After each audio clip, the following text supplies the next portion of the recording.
It is really my privilege tonight to be with you here at St. Mary's in Hamilton.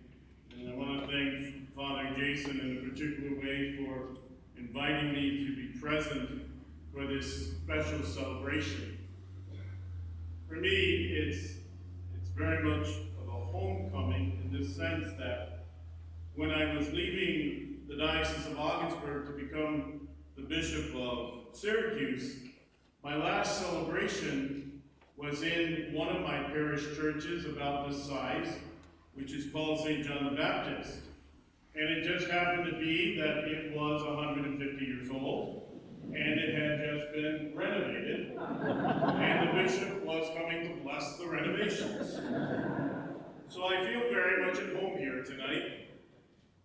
And as we gather here tonight to celebrate our faith, to celebrate and to rejoice, as our first reading reminds us, our relationship with God, it is in this place that we are invited to build that relationship.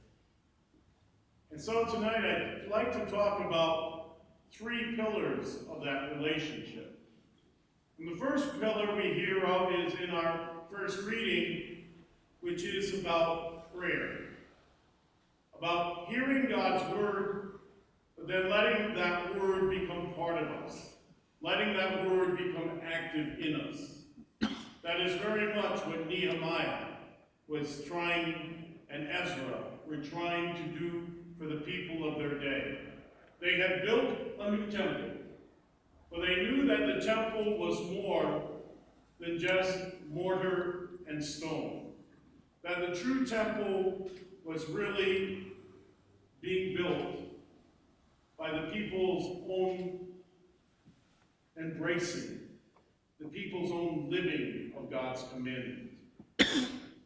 And so as I was thinking of that image of being invited to let God's commandments of love of God and love of neighbor, I couldn't help but think in a certain way, they're our playbook. They're our playbook of what we are called to do as a church, as God's people.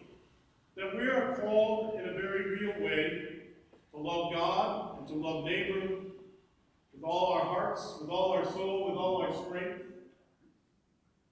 And we build that strength. We nurture that relationship with God. In this place, in this house of prayer, in this house of God. And yet, you notice I said that in a very real way, it's when we hear God's word that we have our playbook. And I couldn't help but think of Father Jason and his love of sports. And you know, there's a certain tradition in sports where you do steal from other people's playbooks at times. And it just happens that one Sunday before a big game,